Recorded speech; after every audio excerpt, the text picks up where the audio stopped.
Meus amigos, aconteceu uma coisa que parece impossível de acreditar. Professor, existe mesmo um país onde uma pessoa pode andar sem desconfiar de todos.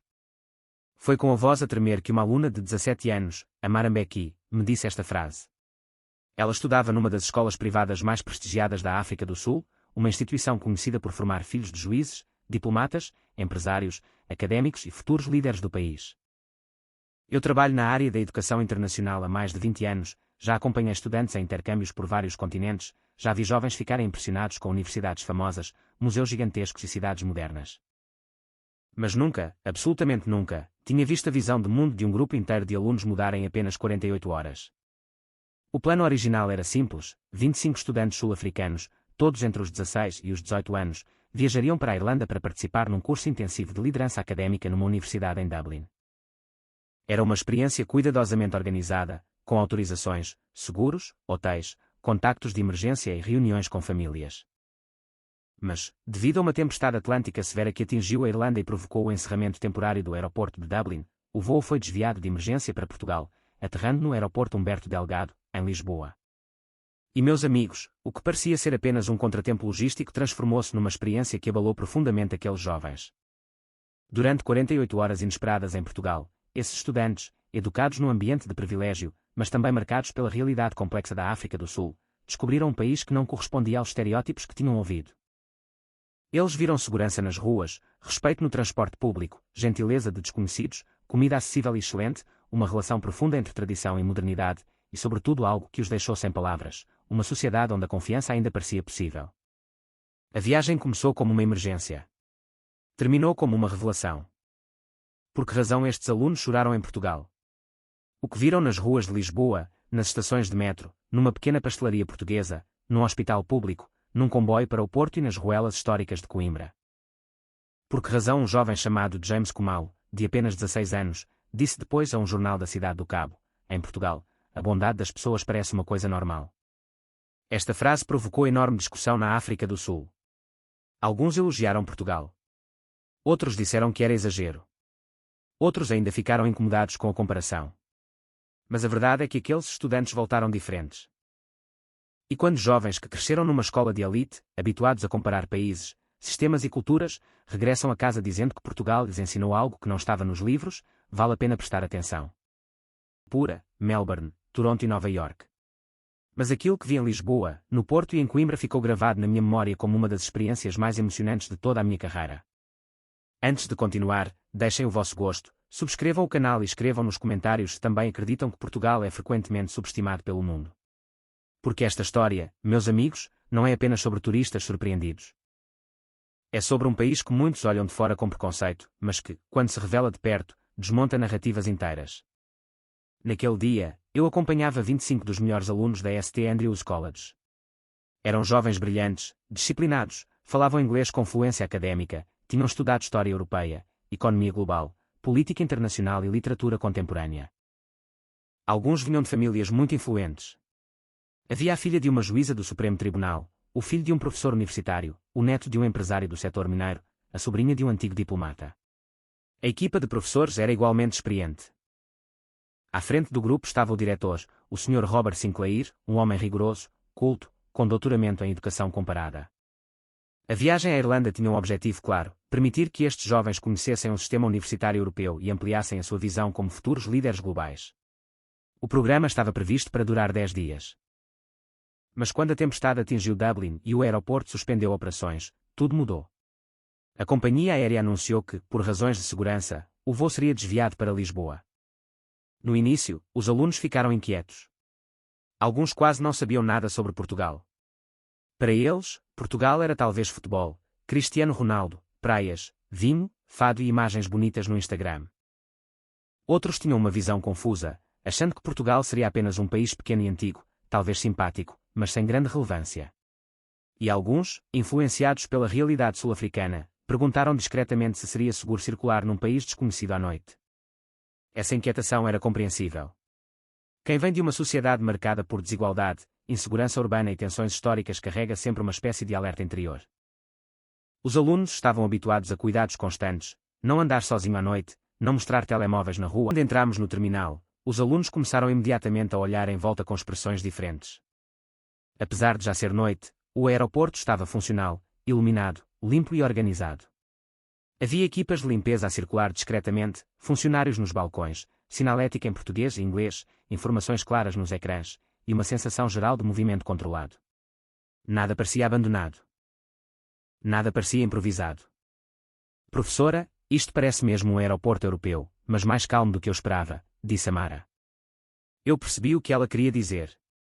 Em muitos aeroportos internacionais, a modernidade vem acompanhada de caos, pressa e frieza. Em Lisboa havia movimento, sim, mas também uma espécie de tranquilidade humana. Os funcionários não gritavam. Não empurravam passageiros de balcão em balcão. Não nos tratavam como um problema.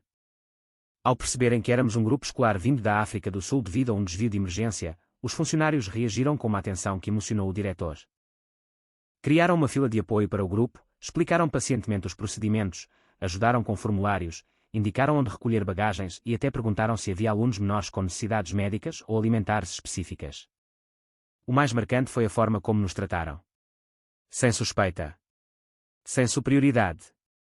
Sem aquela distância burocrática que tantas vezes sentimos em situações internacionais. Não fomos vistos como um incômodo. Fomos vistos como pessoas cansadas, jovens, estrangeiras e um pouco assustadas. Uma funcionária chamada Marta, talvez na casa dos 30 anos, falava inglês com fluência e explicou tudo aos alunos com uma serenidade quase maternal. Quando soube que muitos deles nunca tinham estado em Portugal, sorriu e disse: então Lisboa vai ter de vos receber bem, mesmo que seja por acaso. Essa frase simples foi o primeiro momento em que vi alguns estudantes relaxarem. Os procedimentos foram rápidos. Estávamos preparados para horas de espera. Mas as bagagens chegaram em menos de meia hora. Os ecrãs indicavam claramente a informação do voo. 2 funcionários ajudaram-nos a confirmar malas de grupo. Outro contactou hotéis próximos, mas também nos sugeriu uma opção no centro de Lisboa que poderia receber estudantes e professores naquela mesma noite. O diretor Sinclair, que viaja há mais de 30 anos, aproximou-se de mim e disse: Helena, isto é uma resposta de emergência notável. Não é apenas eficiência. É cuidado. Essa palavra ficou comigo, cuidado. No autocarro rumo ao hotel, começou a primeira verdadeira transformação. Eram quase 11 da noite. Os alunos esperavam uma cidade escura, talvez vazia, talvez perigosa. Sensação urbana difícil de explicar. Não era a agressividade de uma megacidade. Era uma cidade viva, mas não ameaçadora. Quando passámos pela Avenida da Liberdade, os alunos colaram o rosto às janelas. As árvores iluminadas, os passeios largos, os hotéis elegantes, as pessoas a caminhar com naturalidade, tudo aquilo parecia desafiar o instinto de defesa que traziam da África do Sul. Há mulheres a andar sozinhas, murmurou Amara, espantada. Na cidade do Cabo, especialmente à noite, muitos jovens crescem com regras rígidas: não andar sozinho, não circular sem transporte seguro, não parar em certos locais. Ver jovens portuguesas a regressar a casa, pessoas a passear cães, casais a conversar junto a uma pastelaria, trabalhadores a sair de restaurantes, tudo isto causou impacto imediato. Este país é mesmo seguro? Perguntou James Kumalo. Eu hesitei antes de responder. Nenhum país é perfeito. Portugal tem problemas, desigualdades, dificuldades económicas, desafios de habitação, salários baixos, burocracias e debates sociais intensos. Mas naquele momento, a percepção dos alunos era clara: havia ali um nível de confiança pública que eles raramente tinham sentido. No hotel, a recepção confirmou essa impressão. Apesar da chegada tardia, fomos recebidos com profissionalismo e simpatia. O funcionário não se limitou a entregar cartões dos quartos. Explicou o pequeno almoço, indicou farmácias próximas, apontou no mapa locais seguros para caminhar, sugeriu uma pastelaria tradicional para a manhã seguinte e perguntou se algum aluno precisava de contactar a família. Quando percebeu que a situação tinha sido causada por uma tempestade na Irlanda, disse: às vezes Portugal aparece na vida das pessoas sem estar no plano. Os alunos riram-se. Mas essa frase, de certa forma, resumiu tudo. No elevador, vi rostos que poucas horas antes estavam tensos agora cheios de curiosidade. O desconhecido deixava de ser ameaça. Começava a transformar-se em descoberta. Na manhã seguinte, por volta das 7 horas, alguns alunos acordaram cedo por causa do fuso horário e da ansiedade. Estavam com fome. Eu pensei que seria difícil encontrar comida tão cedo, mas o funcionário da recepção sorriu e disse: a 2 minutos daqui é uma pastelaria aberta. Vão provar um pequeno almoço português como deve ser. Fui com 8 alunos. A rua já estava acordada. Trabalhadores entravam no metro, senhoras mais velhas caminhavam com sacos de compras, homens bebiam café ao balcão, estudantes passavam com mochilas, empregados abriam lojas. Lisboa, naquela manhã, não parecia uma cidade turística montada para estrangeiros. Parecia uma cidade real, a funcionar. Entramos numa pastelaria simples, sem luxo, mas cheia de vida. O cheiro a café, pão quente e manteiga misturava-se com o som das pastel de nata e ficou em silêncio. Depois olhou para mim e disse: "Professora, isto não é sobremesa. Isto é uma experiência." Todos riram, mas era verdade. A massa estaladiça, o creme quente, o ligeiro toque de canela, a simplicidade perfeita daquele doce português fez mais pela imagem do país do que qualquer campanha turística. António explicou que os pastéis de nata eram parte do orgulho português, que cada pastelaria tinha o seu segredo, que o café de balcão fazia parte da vida diária, que em Portugal muitas conversas importantes começam com "vamos tomar um café." A frase fascinou os alunos. Na África do Sul, as conversas importantes podem acontecer em escritórios, carros, salas privadas. Em Portugal, perceberam eles, muito da vida social acontecia à mesa, ao balcão, no café da esquina. Quando pagamos, veio outro momento inesperado. António fez as contas com cuidado, devolveu o troco certo e ainda ofereceu 2 pastéis extra para os miúdos provarem mais tarde. Os alunos ficaram desconcertados. "Ele não nos conhece", disse Amara. "Exatamente", respondi. "E talvez seja isso que vos está a surpreender." Ao sair da pastelaria, Lisboa estava em hora de ponta. Pessoas caminhavam rapidamente, carros circulavam, autocarros paravam, trotinetes passavam, mas havia uma ordem natural. Nos semáforos, a maioria esperava. Nas passadeiras, os carros paravam. Ninguém olhava para nós com hostilidade. Ninguém nos tratava como espetáculo. Ninguém parecia incomodado por ver um grupo de estudantes africanos a caminhar pela cidade. Esse detalhe, para quem nunca sentiu o peso de ser observado com suspeita, pode parecer pequeno. Para aqueles jovens, foi enorme. Mais tarde, levámos o grupo inteiro ao metro de Lisboa. Eu queria que experimentassem o transporte público português. Desde a entrada, eles começaram a comparar tudo com a realidade que conheciam. As estações tinham sinalização clara, máquinas automáticas, mapas simples, escadas rolantes, corredores relativamente limpos e uma circulação intuitiva.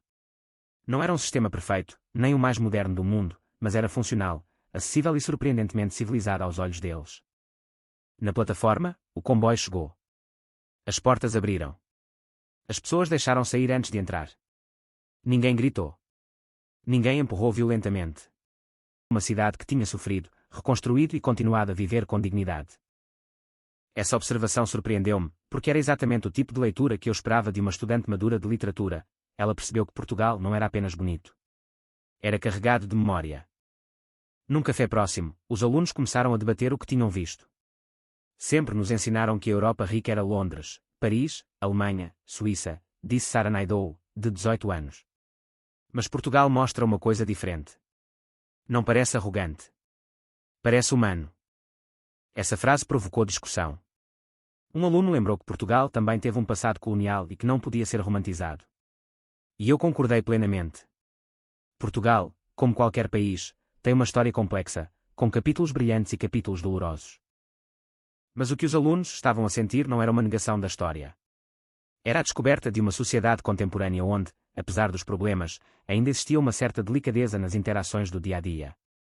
À tarde, fomos a Belém. O Mosteiro dos Jerónimos impressionou-os profundamente. A arquitetura manuelina, os detalhes em pedra, a ideia de um país pequeno que durante séculos olhou para o oceano como destino e perigo, tudo aquilo abriu uma conversa sobre navegação, império, encontros culturais, exploração e memória. Eu fiz questão de não transformar Portugal numa fantasia.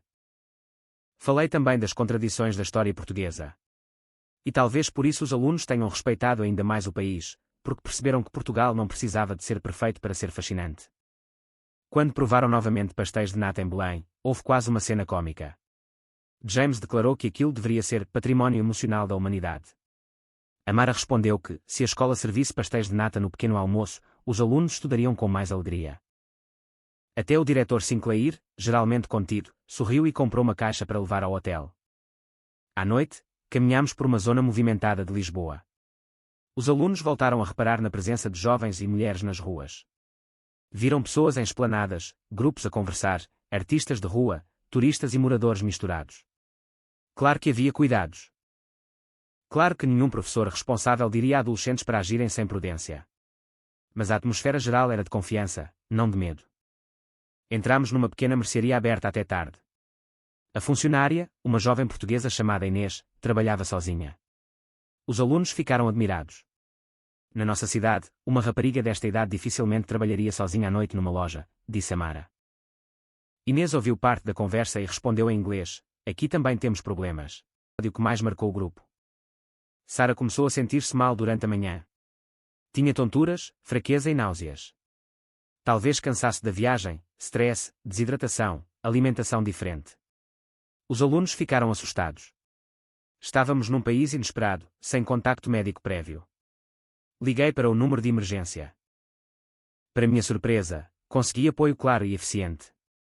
A localização foi confirmada, as perguntas foram objetivas e uma ambulância chegou rapidamente. Os profissionais de emergência foram calmos, respeitosos e competentes. Falaram connosco em inglês simples, avaliaram Sara, explicaram que parecia um quadro leve, mas que seria melhor levá-la ao hospital para observação.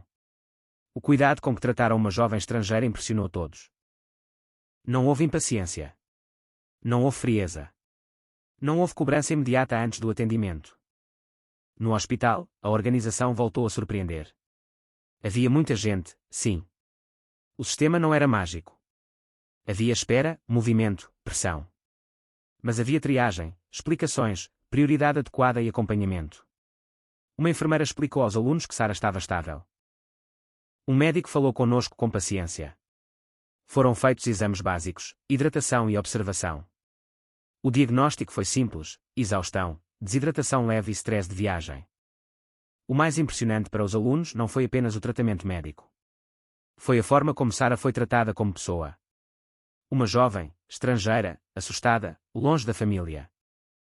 Uma enfermeira trouxe-lhe água, perguntou se queria contactar os pais, e até tentou dizer algumas palavras em inglês para a tranquilizar. Sara chorou discretamente. Depois disse: eu tive medo de ser um problema. Mas aqui trataram-me como se eu importasse. Essa frase atravessou o grupo como uma lâmina. Quando saímos do hospital, o diretor Sinclair estava visivelmente emocionado. Disse-me: temos muito a aprender. Não apenas com os hospitais portugueses, mas com esta cultura de responder ao outro com humanidade. À tarde, com Sara recuperada e autorizada a descansar, alterámos o plano. Para um bacalhau à Brás, caldo verde, arroz de pato, frango assado, sopa caseira, pão, azeite. Alguns estranharam o bacalhau no início, mas depois ficaram fascinados com a importância cultural do peixe na identidade portuguesa. O empregado explicou que em Portugal se dizia haver 1000 maneiras de fazer bacalhau. James respondeu que então Portugal devia ser um país muito paciente, porque só uma cultura paciente inventa tantas formas de preparar o mesmo ingrediente. Todos riram. Mas havia verdade ali.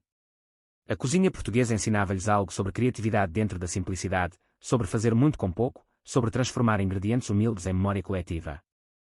À noite regressámos a Lisboa. No comboio, os alunos conversaram durante horas. Não era aquela conversa superficial de adolescentes em viagem.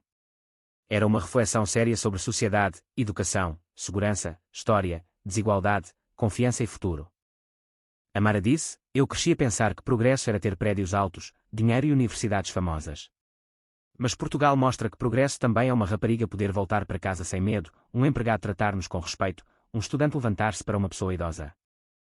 Um médico explicar as coisas com paciência. Eu não disse nada. Não era necessário. No aeroporto, no último dia, a emoção continuou. Os funcionários ajudaram-nos com o check-in reorganizado, explicaram a nova ligação, orientaram o grupo com calma. Os alunos, que tinham chegado desconfiados e cansados, estavam agora tristes por partir. Na porta de embarque, folheavam fotografias, o pastel de nata, o Tejo, o metro, a Praça do Comércio, Belém, Coimbra, a estação, as ruas, os azulejos, o hospital, os cafés. Vou mostrar isto à minha família, disse Amara. Eles precisam de saber que Portugal não é só um país pequeno no mapa. James disse algo ainda mais forte: um dia quero estudar aqui. Quando o avião levantou o voo e Lisboa começou a desaparecer pela janela, alguns alunos ficaram com lágrimas nos olhos. Sara, ainda cansada, sussurrou: obrigada, Portugal. Eu também senti algo difícil de explicar. Durante 20 anos como professora, ensinei literatura, pensamento crítico, história, interpretação de texto. Mas naquela viagem inesperada, Portugal ensinou algo que nenhum manual consegue transmitir completamente: a força de uma sociedade está nos pequenos gestos repetidos todos os dias. Quando regressámos à cidade do Cabo, os pais esperavam no aeroporto preocupados. Mas encontraram filhos transformados, excitados, cheios de histórias. Amara abraçou o pai e disse: "Pai, Portugal é muito diferente do que imaginávamos." James contou à mãe algo inesperado. Os alunos começaram a publicar fotografias e vídeos da curta passagem por Portugal nas redes sociais.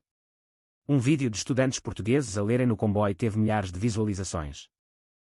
Uma fotografia de Amara no Terreiro do Paço com a legenda "Um país pequeno que nos ensinou uma grande lição" foi partilhada por centenas de pessoas. O vídeo de James a provar pastel de nata pela primeira vez tornou-se quase uma piada interna da escola. Mas o mais importante não foi a viralidade. Foi a conversa que se abriu.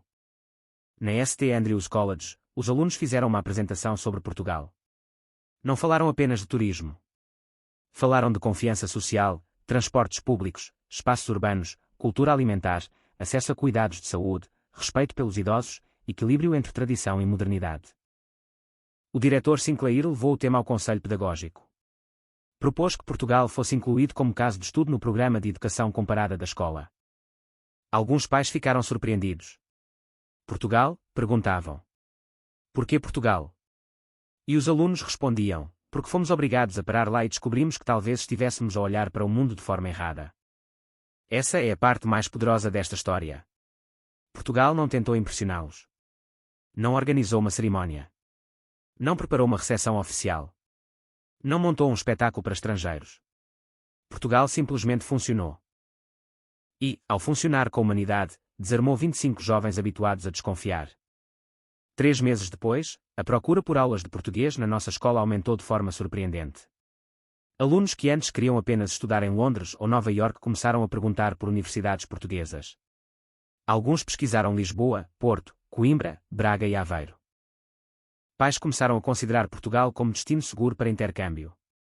O Centro Cultural Português da cidade do Cabo recebeu mais visitantes do que o habitual. 6 meses depois, 15 dos 25 alunos disseram que queriam voltar a Portugal. Amara convenceu os pais a passar 2 semanas em Lisboa e no Porto durante as férias. James começou a estudar português por conta própria e escreveu uma redação intitulada "O País que me ensinou a confiar." Sarah decidiu fazer voluntariado numa organização ligada à saúde pública, inspirada pela forma como foi tratada no hospital. Um ano depois, a St. Andrews College assinou um acordo de cooperação com uma escola secundária em Coimbra. O plano passou a incluir intercâmbios anuais entre estudantes sul-africanos e portugueses. Na primeira edição, 20 alunos viajaram para Portugal durante 4 meses, entre eles Amara e James. Quando Amara voltou, disse numa assembleia escolar: "Aquelas 48 horas mudaram a minha vida. Eu pensava que educação era apenas competir para chegar ao topo. Em Portugal, aprendi." Conto muitas vezes esta história. Explico que Portugal não deve ser analisado apenas por indicadores económicos. Um país também se mede pela forma como trata um estrangeiro perdido no aeroporto, uma adolescente doente no hospital, um grupo de jovens assustados numa cidade desconhecida, uma pessoa idosa no metro, um cliente anónimo numa pastelaria. E é aqui que deixo a minha opinião pessoal, sem rodeios: o mundo subestima Portugal porque Portugal raramente se vende com agressividade. Enquanto outros países constroem campanhas gigantescas para parecerem perfeitos, Portugal muitas vezes continua ali, discreto, contraditório, cansado às vezes, pobre em certos aspectos, mas profundamente rico em gestos humanos. E talvez seja exatamente isso que choque tantos estrangeiros. Eles chegam à espera de um país pequeno, secundário, quase decorativo. E encontram uma nação com alma. Claro que Portugal não é um paraíso. Nenhum português precisa que lhe digam isso. Os portugueses conhecem bem as suas frustrações: rendas impossíveis, salários que não acompanham o custo de vida, jovens qualificados a emigrar, serviços públicos pressionados, política cansativa, transportes que nem sempre funcionam, interior esquecido, burocracias que desesperam qualquer um. Mas esta história não pretende esconder esses problemas. Pelo contrário, talvez o que torne Portugal especial seja precisamente o facto de, apesar de tudo isso, ainda existirem pessoas capazes de oferecer ajuda, sorrir ao balcão, explicar o caminho, dar lugar no metro, acolher quem chega por acidente. Foi isso que os estudantes viram. E foi isso que os mudou. A aterragem de emergência causada por uma tempestade na Irlanda deveria ter sido apenas um desvio irritante. Tornou-se uma ponte entre 2 países. Transformou a relação de uma escola sul-africana com Portugal. Influenciou escolhas académicas, despertou interesse pela língua portuguesa, criou intercâmbios, mudou projetos de vida. Até hoje, quando estou num aeroporto à espera de embarcar, lembro-me daquela primeira noite em Lisboa. Lembro-me dos rostos assustados dos alunos ao sair do avião. Lembro-me da funcionária Marta a dizer que Lisboa teria de nos receber bem. Lembro-me do cheiro a café e pastel de nata na manhã seguinte. Lembro-me de James emocionado no metro. Lembro-me de Sara no hospital a dizer que se sentiu importante. Lembro-me de Amar a olhar para o Tejo como se estivesse a descobrir uma ideia nova de mundo. E penso, a verdadeira força de Portugal não está apenas nos monumentos, no futebol, nas praias, no vinho, na história marítima ou nas paisagens. Está na cultura silenciosa de cuidado que ainda resiste no cotidiano. Está na forma como o antigo e o moderno convivem. Está na capacidade de receber sem fazer espetáculo. Está no equilíbrio imperfeito, mas poderoso, entre melancolia e esperança. Aqueles 25 estudantes chegaram a Portugal por acidente. Partiram com uma pergunta nova no coração: e se o vosso gosto e subscrevam o canal. Obrigado por acompanharem até ao fim.